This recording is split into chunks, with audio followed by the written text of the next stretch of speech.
world, and welcome to the CEWIT podcast. My name is Chris Lange. I'm the engineering manager here at CEWIT, and today I'm joined by Nevenka from Memorial Sloan Kettering Cancer Center. How are you doing today, Nevenka? Wonderful, and how about yourself? I'm doing well. The energy is in the air here at the conference today, so I'm very excited to have you. And, I would just like to start with a little bit of an introduction of yourself to our audience today, so maybe a little bit more about your role and your background. Okay, so I come with a PhD in computer science, and I've been through several AI summers and AI winters. And I worked in software and diagnostics, Philips as a company, GlaxoSmithKline, so drug development. And now I'm actually taking a year as a sabbatical in order to come back to my roots, which is AI, and really enjoying delving a little deeper into deep learning and what it means, how to apply this new technology, how to create foundational models for life sciences and healthcare, because we understand that they are the ones that are going to make very fundamental, very foundational change in healthcare. Great. Yeah. Thank you so much. And again, thank you for being here at the CEWIT conference and joining us on the podcast. So I would just like to ask, with this background that you have for machine learning deep models, what is a common myth about, that field or your job that you would say is pretty pervasive in terms of, what the preconceptions that people have about it? I mean, one preconception is that it's very geeky and that you really have these thick glasses and you cannot see beyond your computer.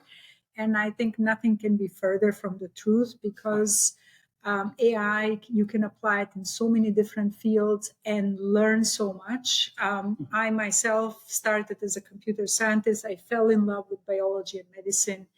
And I keep learning, and yes, I do have geeky moments, but it's very rewarding. And the rewarding part now with AI is that it is at a point where it's very easy to develop a model, very easy to talk to experts because they're all excited. We are in the hottest summer for AI ever.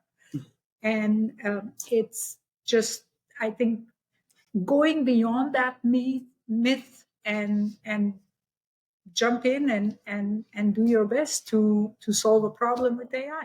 Yeah, and as a self-proclaimed geek myself, I really do think that this is such a time where everyone can get involved. Everyone is excited and interested in this topic. And it's so great to have, that welcoming community of different voices, different perspectives, and that diversity of experiences who are all interested in something that is, touching on so many of our lives with technology. So in CEWIT conference, one of our main themes is building a safer, sustainable, and more environmentally friendly future. So I would just like to ask, from your perspective, what does that future look like, building that safer, more sustainable future? Well, one thing for AI in healthcare, which is where I come from, is that there is an amazing amount of data, and yet not all of that data is being leveraged and working on behalf of the patient. So safer and more sustainable ways of utilizing that data on behalf of whether it's drug discovery or healthcare delivery, where the clinician really needs decision support so that they can spend more time thinking about the patient so that we can really solve hard problems in healthcare. That's, I think, where we can make the biggest difference. Yeah, I think that's so crucial to say, how we can use this technology to help enable clinicians and help to accelerate the work that they're already doing and applying these technologies in new and novel ways. So if you were going to give advice to a student or someone who's maybe, they're either looking to pick a major or maybe they're already working and they're saying, I would love to get involved in building that more beautiful future, what kind of advice would you have for someone who's, looking to get into the, nitty gritty details of helping out and applying these technologies? I would say there are two levels. One is to go into more extensive development of algorithms, which is really the geeky part, but understanding that we do need to go from, in some cases, we have 95% precision, but push that limit even further.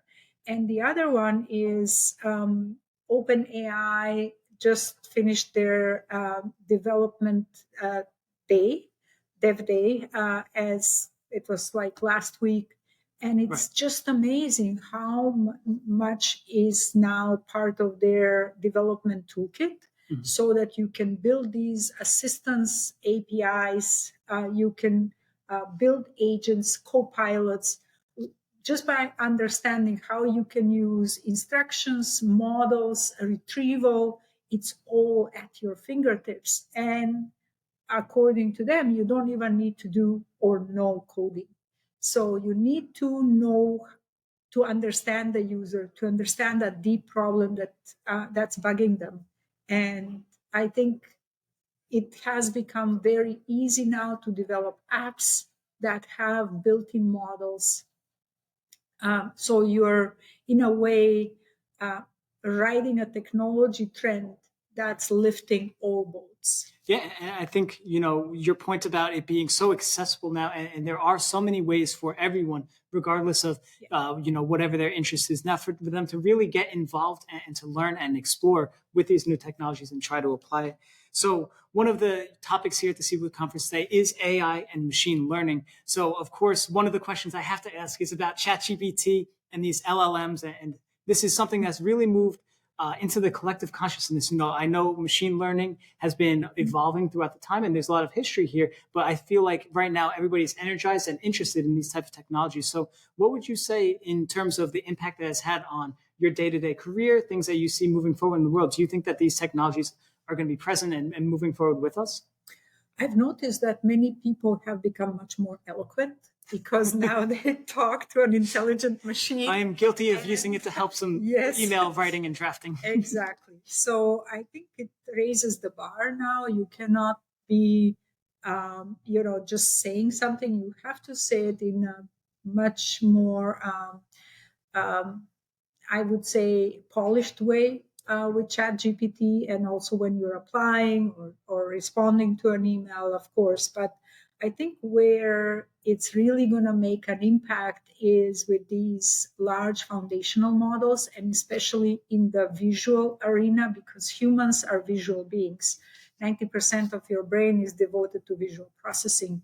And vision transformers, I think we've had a breakthrough this year with Dino V2, and of course, all of the meta equivalent on Google side and so on. So I think breaking that sound barrier, so to speak, will be very important in the coming months, to go between well drawn or a nice real world picture back to text and describing in text, and getting a movie going, writing a script and seeing a movie. I think that's just fascinating. It's so interesting to see these different applications. So would you say that the forefront of where we are with this type of technology is that vision based and transforming and starting to be able to generate beyond text, moving beyond just text-based prompts? Yeah, I think our world has become increasingly visuals with mobile phones and usage of technology, and you don't have to be confined to just text in order to express yourself, to apply to your creativity, create, whether it's presentations. It doesn't even have to be a presentation in the future. You might create a short movie to have your pitch for your startup on AI to just prove a point. Yeah.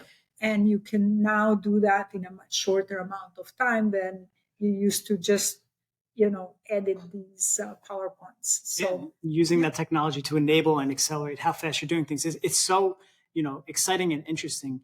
And I just also want to thank you so much for being a part of our CEWIT conference and joining us as a panelist as well as here on the podcast. So thank you again. And thank you to the audience joining us. And of course, thank you again, and hope to catch everyone on our next podcast episode.